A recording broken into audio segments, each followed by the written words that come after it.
So we're going to go this afternoon for the next hour on this journey, and one of the questions that has arisen, which I'd like to start with, which is what Joseph spoke about, which is, what is the actual nature and the gesture of the sun as a being, the spiritual gesture of the sun?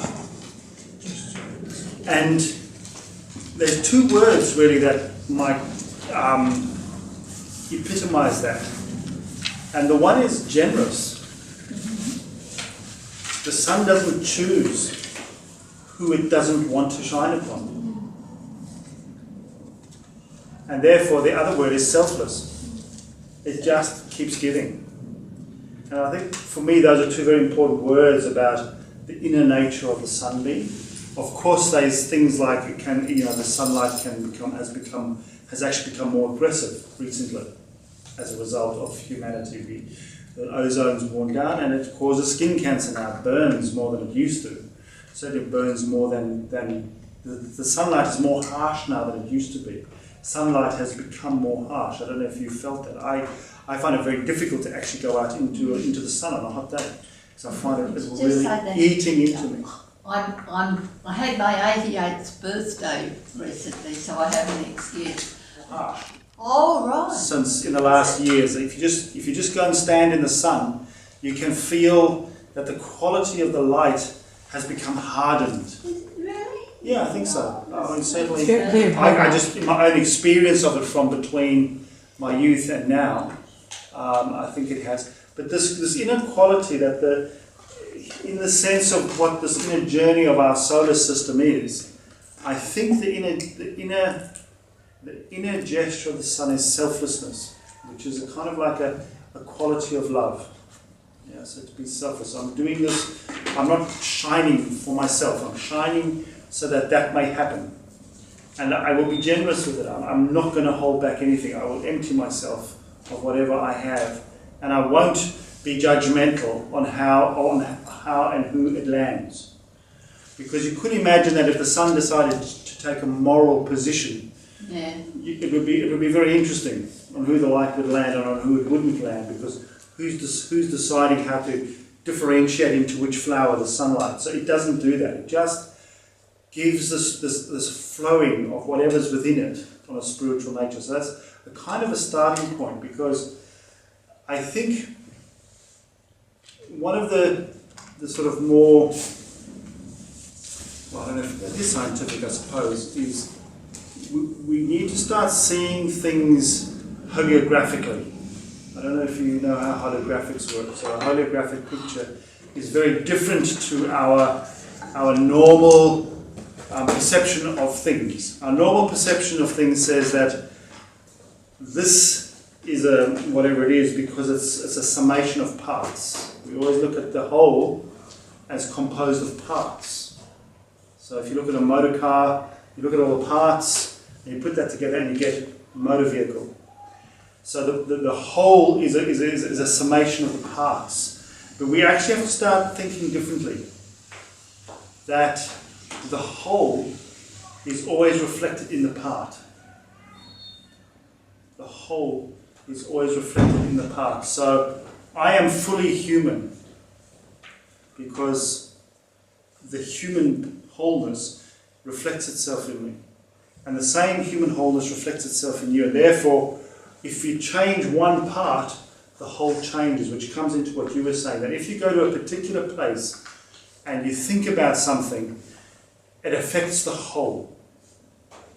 And you can measure this. This is actually measurable now on the magnetic fields. If you look at does everyone know what a toroid is? Toroid form? No. Donut form, basically. So you have and the magnetic fields on anything take a toroid form. Or toroid form, I think it is. Toroid. And basically it means that I have an electromagnetic field in my body, and it runs up my body, out of my head, around here, and back up my feet. And it's like a donut around me. The earth has that, a tree has that. And those electromagnetic forms are all part, holographically, they're all part of the whole. And in that toroid form, every other form reflects itself. So if the Earth's magnetic pole is, or the Earth's magnetic energy is affected, say, by a sun flare, I feel it. If a planet goes into retrograde, I feel it, because the whole is in me. And this is one of the really big kind of pictures that, it's not a new picture, it's an old picture, it's an old Hermetic picture. As above, so below, as below, so above. The macrocosm is reflected completely within the human body. So the human body is the universe. And how do we feel that? Because those questions that were asked before have a lot to do with how do we live within that, becoming more aware that the whole lives in me. If you listen to the various questions, there are various forms of how do I know that what I do, if it's in a power spot, or where is a more pertinent place to do meditation or prayer, how do I measure or know how it's affecting the whole? Because what I'm doing is in the whole, and the part will receive it. It's kind of a scientific way of explaining prayer, actually. That if I have a thought about someone, it will affect them. Yeah? It will affect them. And with that sort of picture, we as we become aware, more and more aware of the whole in us, we do become overwhelmed by what we meet in our everyday life. This compassion burnout is not to be underestimated, because we haven't yet, in a way, fully evolved our being to carry the energy of that. And I think a lot of what we need to do is balance a certain philosophy. We come back to this thing of that, what I think is what I am. And we need to really revise, is the word I'm looking for. We really need to revise our underlying philosophy of how we see the nature of what is good. Yeah? Because I think we live with a hopeful, which is not bad, but a romantic, which is also not bad, but an unrealistic, which is bad, expectation of what evolution looks like. Yeah? We think implicitly, you may think differently individually, but I think there is an underlying thing that when we hear the word evolution, we hear progressive improvement towards perfection on a straight line. Yeah, it's always going to get better, and it's always going to be more improved, and therefore more harmonious. So evolution obviously is going to be more harmonious next week, and better, and we're going to have more capacities, but that's not how it works. That's not how evolution works. Evolution sometimes goes backwards. Yeah, sometimes you've got to go backwards to go forwards. So sometimes things deteriorate before they go forwards. Again, you just look around in nature and you'll find that. The dying away of a flower isn't making it more beautiful. It's a deterioration so that the fruit can come forward out of the flower. And therefore, I'm bringing that picture because when we look at the world around us, we haven't got better than we were 200 years ago. Sorry, or even 100 years ago. Morally, ethically, care-wise. In some parts of the world, there may be improvements. In other parts, less improvement. I'm just talking about as a sense of feeling that at the moment, I have a feeling that things are actually going backwards. And that is something that we have to learn to live with as part of the good. If I might say, in the creation stories, when God said, let there be whatever, and whatever came about, God looked and saw it was good, not perfect. God didn't see creation was perfect, God saw it was good. And so good and perfect should not become synonymous. It should not become to mean the same thing. Goodness and beauty and truth is different to unfailing perfection. Unfailing perfection has only one possibility within it: to get worse. Yeah. So if you want perfection, go for it, but tomorrow it'll be worse because perfect can't get better. So, and I think in our hearts, when we look at creation, when we look at the suffering, we want it to be harmonious, we want it to be healthy, but we have to learn to carry the imperfection of it as part of the good. if you know what I'm trying to say. That the hard bits that we have to live with in our everyday life is part of what needs to happen. So we even have to get away, if we can, from, and this is a bit of a big ask really, that there is no right or wrong in that. That's a hard one to swallow, because we can look at a lot of things and say, that is wrong. That is really wrong. But is it?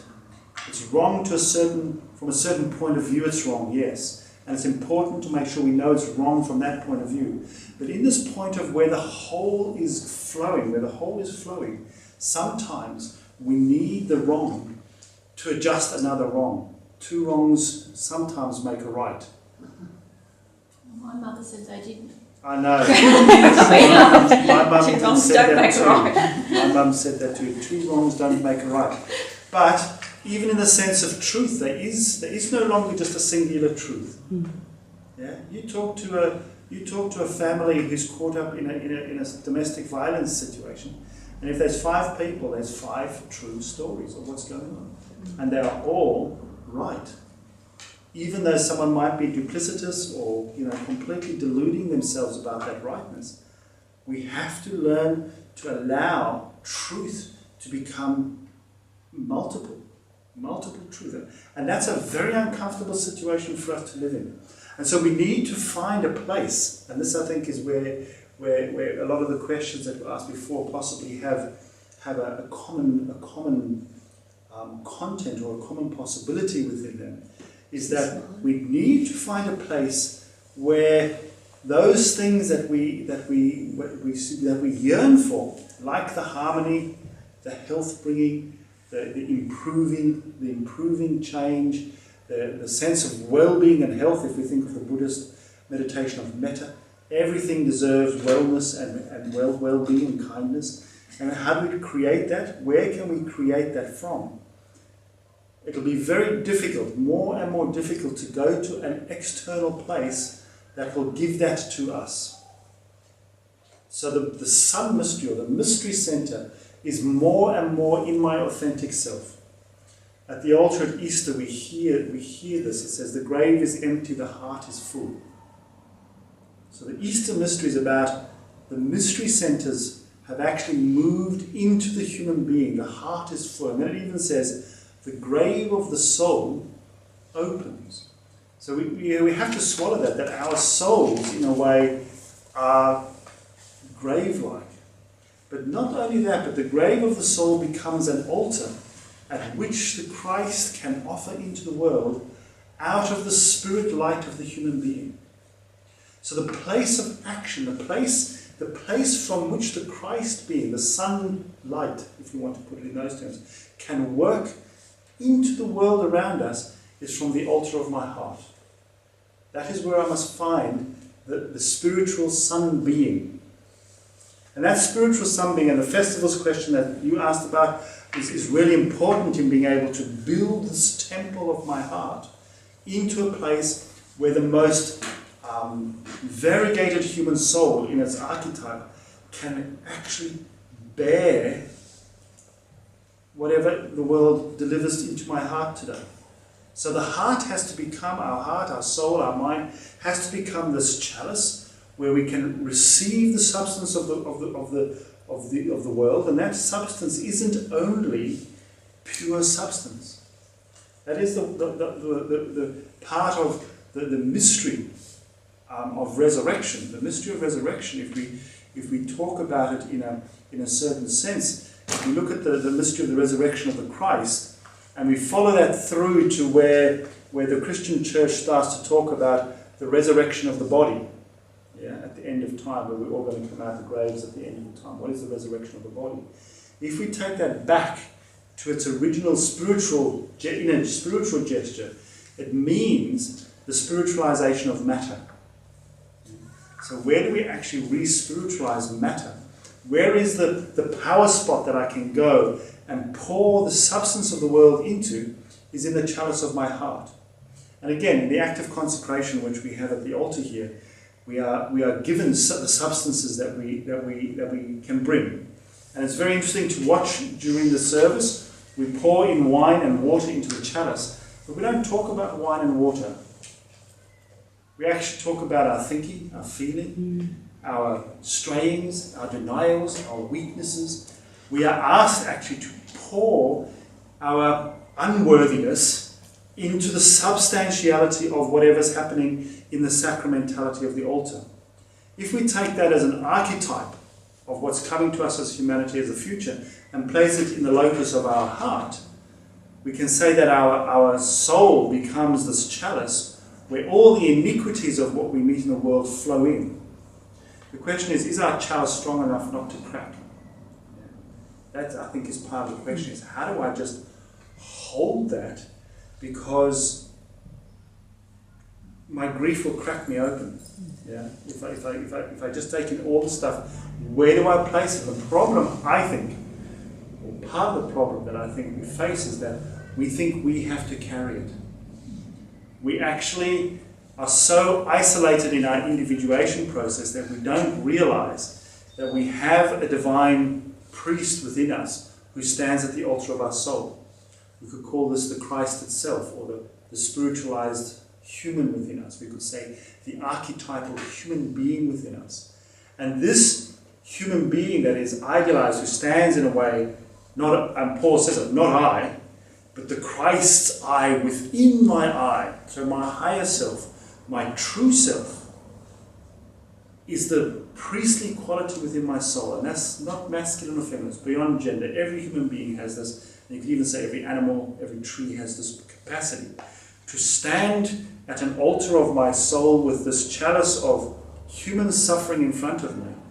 And I have the capacity, therefore, not to take it personally. I don't have to be responsible for the earth going backwards. I am responsible for my response to it. So my prayers, my thoughts that I can pour into that chalice transubstantiates it. It actually changes the substantiality of the world. And the way to bear it, because this kind of really is quite important, the way to bear that is to know that that's a reality. You know, you said we can talk about this. Do I experience that when I take a person's destiny into my consciousnly and I say a prayer for them, or I say an affirmation for them, whatever form you want to give it, or I just wish them strength to get through their suffering, that changes the substantial quality of a person's life. If you sort of go into grief counseling or different ways of working with people, and a very important part of the process is for someone to hear another person saying, you know, your story is really awful and it's real, like a witnessing, like a silent witnessing, saying, oh my God, I didn't think my story wasn't that important, but someone who can just stand outside and say, I see your story and it's bad and it's real and there's not much we can do about it right now. But just to have someone acknowledge, affirm it as a reality is huge. This is what we can do. But that's not a personal thing. That is a priestly or a counseling or a transubstantiative experience. And for us to be able to tap into that work, that what I speak or feel or see in a situation literally changes the substance, changes the very material quality, either soul material or even physical material. I mean, people come out of those sorts of sessions really with a different light in their soul. They become, literally the grave of the soul cracks open with those things and they become a vessel again for something. I mean, I know I'm putting it very simplistically, and sometimes that takes a very long time and it's lots of pain. I'm not trying to oversimplify it, but it's a naming of a particular position you can take up with a person. And it's often ugly. So I'm not trying to romanticize this at all. But that quality is the Christ or the Son's work within us. And therefore the Son Mystery Temple becomes my heart, my soul. And to really experience that I have within my capacity, when I'm witnessing the world, a place to go, an altar to go and put it on. You know, literally, I can bring the suffering of the world to the altar of the church, but I've got to also learn that that my heart, my soul, is also an altar at which Christ can work from. And we can place whatever suffering that we bring into our experience, we can literally place into relationship to Christ or the Lord of Karma. We can use that substance. So we don't have to, we almost become the chalice through which it pours. Yeah. You don't have to hold on to it. If you hold on to the wine, it becomes rotten. Yeah. You've got to actually, the Holy Grail is always a cup that empties itself. It's not there just to hold something. It's the woman's womb is also a picture of the Holy Grail. It fills with blood and then it empties out, or it brings forth a child. But if it remains just holding the blood, it doesn't work. So it's always this change, bringing something into the chalice and then moving it on, the heart, the larynx, bringing a thought into your larynx and speaking a word. That's the Holy Grail. Those are all these images of the Holy Grail that we can learn to stand with, and coming to an altar at the Christian community helps us to learn how to do that in our daily life. I really believe that that's a very powerful place for us to learn to work objectively with the altar of our heart. And I know that it's not objective cold, it's just objective spiritually, so it doesn't overwhelm me and burn me out. And we tend to feel, I've got all this stuff, I'm responsible for its transformation. I'm only there as the perceiver and the place of action for the Christ to work. This is something I think we need to learn more and more consciously. And again, you don't have to use the Christ word or the Christ's name for that power. It's a word that I've become comfortable with, and I think a lot of people are comfortable with. Some people prefer the Christ consciousness. But this being that is within us is a new being in the world. This future being. Is that, it's hard to find the words of how to explain that. But what goes into the grave on Holy Friday, Good Friday, is everything that comes out of the past. And through the working in of this great sunbeam, this Adam Kadmon being and the Christ being and the higher beings into it, we see a transformation taking place that literally between Holy Friday and Easter Sunday doesn't go through 3 days in the grave. It goes through a process of eternity. It taps into another realm and comes to us out of the future. So what comes out of the grave on Easter Sunday is our ideal humanity that we will one day fulfill. It becomes an archetype in a way, a new archetype in the world. Archetypes, if you look at it in a way, are things that inspire us into the future. They draw us into the future. And a new archetype of what it means to be human out of this death process that the Christ went through is also something then that has affected the very nature of the spiritual worlds.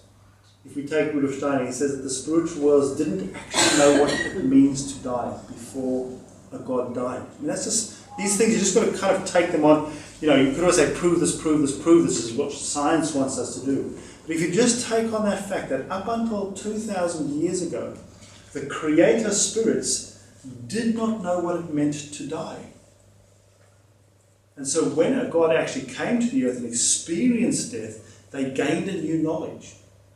And that also then changed the very nature of their being, to be able to inspire us, so to say, from another corner of the temple, which is this future archetype. So when we talk about the Christ, we're talking about something that's shining to us from the future, not something that's just arisen out of us in an evolutionary process. It's come out of the evolutionary process, but it's now shining in from in front of us to draw us onwards. It's kind of birthed out of evolution and now works into evolution out of the future. And when we then find these places on earth, so a church, a special place, I think each of us these days find our own special place. The story of Little Tree. You know the story of Little Tree? The Indian story that their children read at school? It's a wonderful story. And one of the parts of the story is that he hasn't found he's upset, and his grandfather sends him to go and find his sacred place, and he goes and finds a waterfall. And that's the place he can always go when he needs to go and tune into things. He finds his own sunspot, because he knows when he goes there, whatever's happening there, he can ask the questions, and he finds that the vibrations of that place allow him to tune into whatever it is that's coming to him from his destiny. But also, is destiny or karma coming to you from the past or the future? It's from the future. Karma's coming at you. Yeah? I know it was made in the past, but it's coming at you. And so we start to feel that there are these realities. And in a way, this Christ being is established as an archetype into which we can tap into. And through that, through our compassion, the very nature of God, the only way I can, I suppose as far as I've got with it is that I do think that the divine worlds have started to learn that there is such a thing as morality, there is such a thing as compassion. One of the things that Rudolf Steiner asks us to consider is that he says that one of the most important things for us to take into the spiritual worlds at the moment is failed relationship. Can you expand on that? Yeah, because when God says, let there be light, the angels don't question that. They love so perfectly that they just go, okay, let's make light. They don't know what a failed relationship is. So if our life on earth is going to mean anything for the future of evolution, like beyond our little solar system, the spiritual worlds that are the consciousnesses of things also have to learn what it means to be human. What does it mean to be cut off from knowing the will of the spiritual world? It means you make big mistakes. So the only way that they will learn about how to make a big mistake is if we go and teach them. So when we go into the spiritual world, we can bring all sorts of things about love. But they know that already. The new thing is, actually this is how it worked when love wasn't present. And they can feel that. And that starts to change the very nature of their compassion. They start to say, oh my goodness, that's something that I hadn't considered before. I mean, we know this from our own lives when people start to open up a perspective about something that you haven't thought of before. When you hear someone's story or someone reflects back to you how they see you, go, oh my God, is that what I'm like? I never thought I was that bad before. It transforms your world. It changes your world completely. And we have to try and think into the spiritual world, that when we die and we take into the spiritual worlds when we die, all the pain and suffering that we've had because we got angry with someone, or we didn't allow this to happen properly, or we didn't fulfill that vow that we made, or whatever, that is really important substance for the spiritual world right now. Sort of give me a bit of a relief about it. Yeah, exactly. It's like, oh, okay, so my life isn't that, it's bad, but that's good. Two bads make lots of bads even better. So that this idea that we only going to meet God if we've done the good and the proper and the right thing, and we've fulfilled everything according to the definitions of love. No, it's bigger than that. It's about being able to find the resonances and our failures and our struggles with our failures are part of what the spiritual world wants to learn how to do. And it's a very important aspect for us to remember that we shouldn't be shy of our failures. We shouldn't be overly guilty of. Yes, we should feel the guilt about it because we want to fix up the karma with it.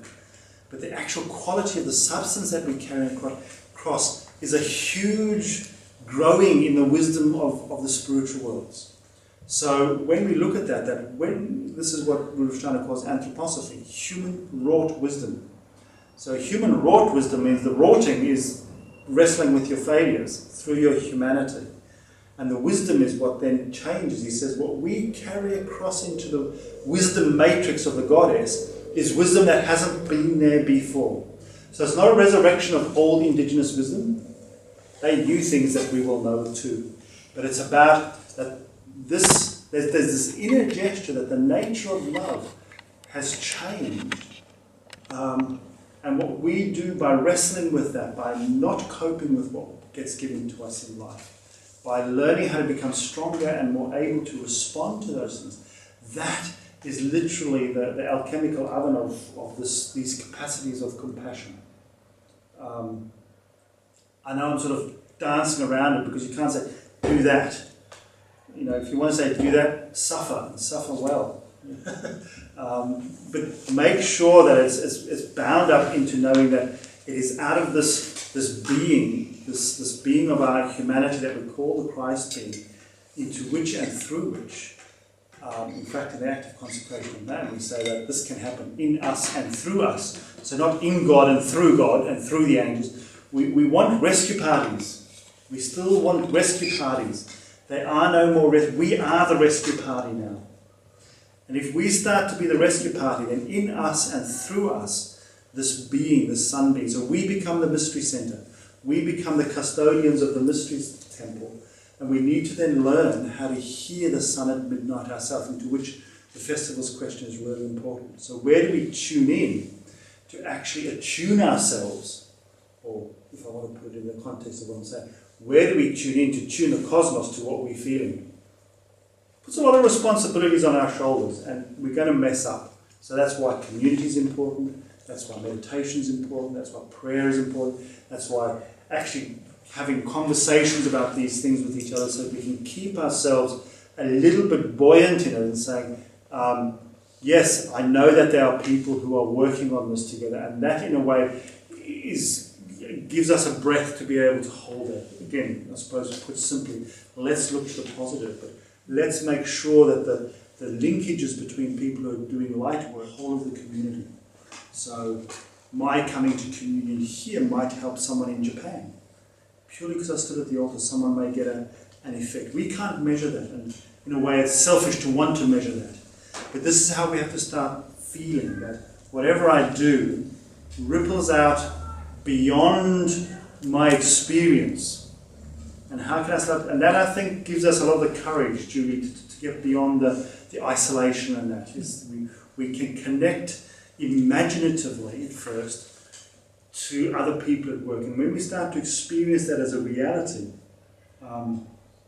someone asked me the other day when I'm in Adelaide, do I feel the other priests celebrating the act of consecration at the same time? Is that part of the work we do? And I sort of said, I'll give it a go. Because it's not something you do immediately, it's not something you think about all the time. But it was really quite interesting to stand at the altar and then feel the priests in Sydney and Canberra and Melbourne celebrating at the same time. To say, was that just a figment of my imagination? Or was I really tapping into a harmony and that became quite present? And in this way we build the strength of the chalice, because it's not a physical chalice, it's an etheric, it's a light-filled chalice, it's a sun chalice in our hearts. By learning to have these figments of our imaginations confirmed as realities, that strengthens our capacity to put things in it. So our compassion body is an organ of perception that is being built still. And we do it through grief, we do it through reconciliation, all those sorts of things. But we also do it by actually learning to rely on our perceptions of spiritual work as real. So when we sort of say, how do we know these things? Rushdana said it's the proof of scientific knowledge or spiritual scientific knowledge. Proof, the experimental proof, is in your thoughts. And he says, this is how it goes. You have an idea that you can sort of inwardly agree with. So, for example, you might have come to the point to agree with that the human being is made up of body, soul, and spirit. Some people, that's still a question. You yourself might have come to say, yeah, I can work with that as a truth. Then you'll put another truth next to that affirms it or underpins it. So the whole of the earth is a threefold being. There's a trinity that comes from a zodiac. I know that because the threefoldness of the human being confirms that. Yeah? And even though you can't measure this, one thought underpins another and creates this reality. And even contradictory ideas underpin it from certain points. We have to learn that in our thoughts we are building knowledge that is not necessarily measurable, but it's true. I'm going to come back to the Trinity and the Zodiac. But that's kind of how it goes, is that you have to live with an idea as if it's true. And then other thoughts will come to support it. And after a number of years of wrestling with an idea, you start to realize it's true. I don't know how most of the people put up their hands to say they were Catholics at some point. How did you come to understand that reincarnation is true? You suddenly had a flash of your last incarnation? Bet you're not. Maybe some of you did. Bet you're not. But suddenly, with reading, after a few years, things just start clicking into place, and eventually you go, yeah, I get it. I get it now. I can't prove it to anyone, but I know it's true. That's the chalice within which other ideas can be held, more painful ideas can be held. And to trust that that's a reality.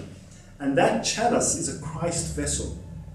It's the Holy Grail vessel that we need to build, which is kind of wrought. I mean, any good vessel is wrought in fire. It's strengthened in fire.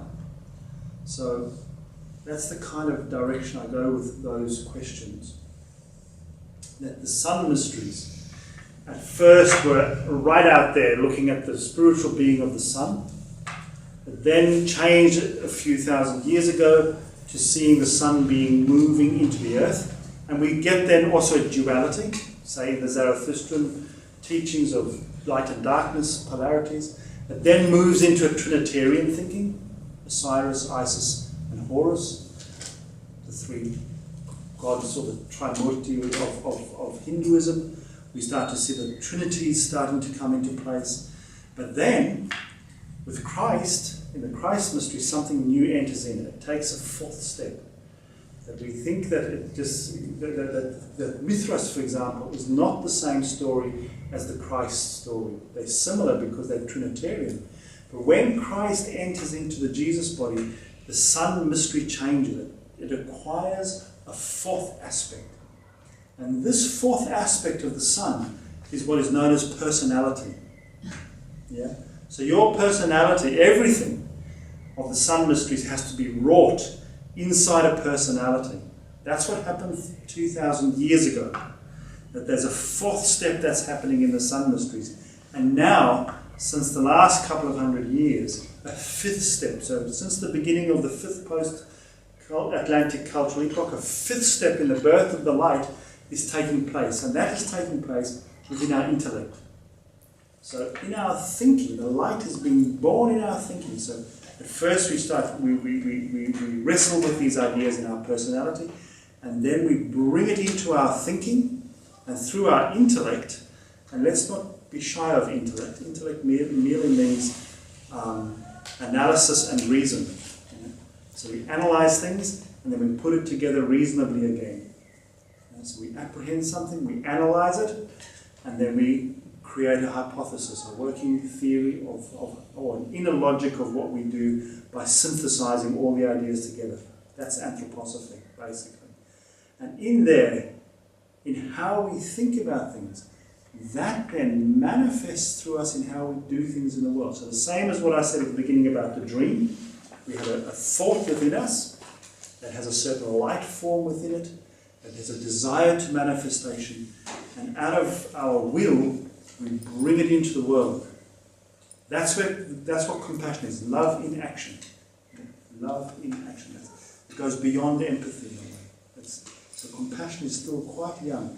So we can see that this birth of the light is about, at first it withdraws out into the cosmic worlds, then it comes back into the human being, and now through the noetic consciousness, the intellect, it is starting to change how the world is done, how things are done in the world. And if you look at the graph of how we are changing the world, it's quite frightening at one level. I don't know if you know the graph of change in the world. Yeah. It goes something like this. Yeah. Yeah. And that's about 2000. Technological change. It's massive. How since, say, 1400, the amount of change has just grown because something new has come about in the human being. We sort of say, well, were people stupid before? No.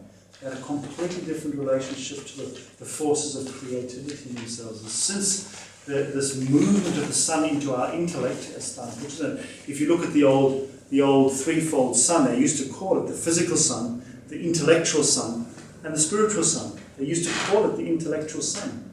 But this nous, we call it in the beginning, was the Word. So the Word, consciousness, comes with the light and is now in us as a facility, as a faculty of creation.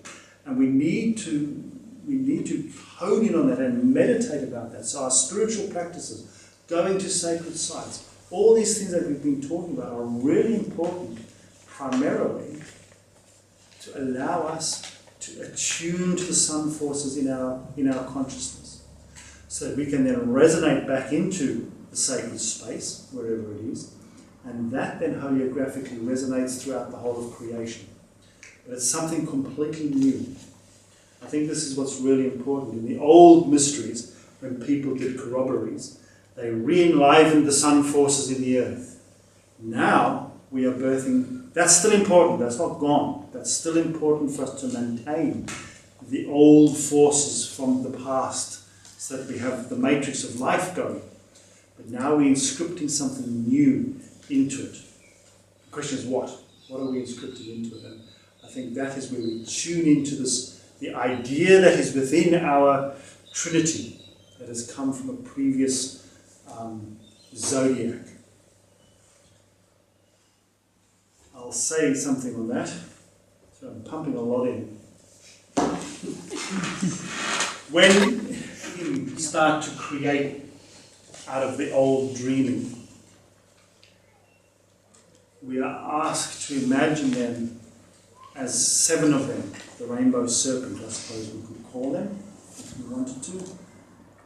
And he says, Rav Chana says, you can try and imagine this in this way, that at first there is this project called Project Human Being. It's our solar system. And each of them bring their way of doing it into the committee of 7. Thank God they didn't end up with a camel. Yeah? Well, we don't know that yet. Too soon to tell. Yes, too soon to tell. And each of them hold an aspect of the project. And we do that now anyway. Imagine if you wanted to build a camel with 7 people. What would you do? You've each got to bring, and you have to have a very refined, committee works like this. You have to have a very refined listening to each other to allow the insights of someone else to stand validly next to mine and be part of the project. And not go, well, we won't tell them, but we won't do it. But actually allow it in. Actually allow the idea in, so that you have this collective project that emerges out of the talents. And Rav Chana says at first, these 7 Elohim, we can call them Elohim, if you look at it biblically, they're called Elohim. And he says at a certain point through the first chapter of Genesis, or into the second or third chapter of Genesis, you suddenly see that the Elohim become Yahweh Elohim. He says that's a sign that the 7 have become one. That they have managed to become a single being. That's how it happens. So, let's try and make that a bit more tangible. If you are in a marriage or a relationship, isn't that what you're trying to do? Live with someone so long that you become synonymous with each other. That you don't need to say what's for dinner, because you know it's sausages and mash again. Facetiously. But you know what I mean? That if you live with someone long enough, there are parts of your being that become one. Our marriage sacrament speaks of that. It says that a spirit of a God has beholden what was apart, that it become one. And that is through living together. Literally rubbing off each other's edges. It says the ring rounds off the corners of life. You rub off your corners on each other, and you tend towards each other out of your extremities, and eventually you become more harmonious. Even if you remain differently, even if you've got antagonisms, pet hatreds, there's a part of you that actually enters into a oneness of being, a unity of being. That's what the sacrament of marriage, and the Eucharist used to be called the bridal chamber, the sacrament of the bridal chamber, because Our union with God was to become synonymous with each other. And therefore, when we have these ideas of say, the hierarchies of a zodiac, so we have to ask ourselves, what is a zodiac? Each sign is a particular consciousness of hierarchy of angels. When they eventually become so harmonious with each other, they will coalesce into a new being, which will be threefold in nature. And that will hold an idea that it's coalesced out of this whole evolutionary process and become the seed idea of another star. That's about as far as I've got with it. How that's going to happen, I don't know. But how does that process of a relationship happen? It's mystical. It's mystical, and we don't always succeed with it. We don't succeed with it. The success of it isn't the point, though. The success of it is trying to do it. Learning to actually become one with another person is the project, because that's really love. I have to become generous. I have to become a son. To be able to allow another person into me, I have to become a son. In my being, I have to open my heart to be able to do that.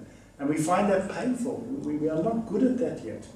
We are not good at opening our hearts yet. I mean, that's what I'm sort of trying to emphasize a little bit, is that in the point of evolution, we aren't necessarily a lot further than we were a few thousand years ago from being able to maintain the loving substance of the world, because through the individuation process, we now have to do that out of another consciousness. And that's painful, because it's hard. It's really hard work.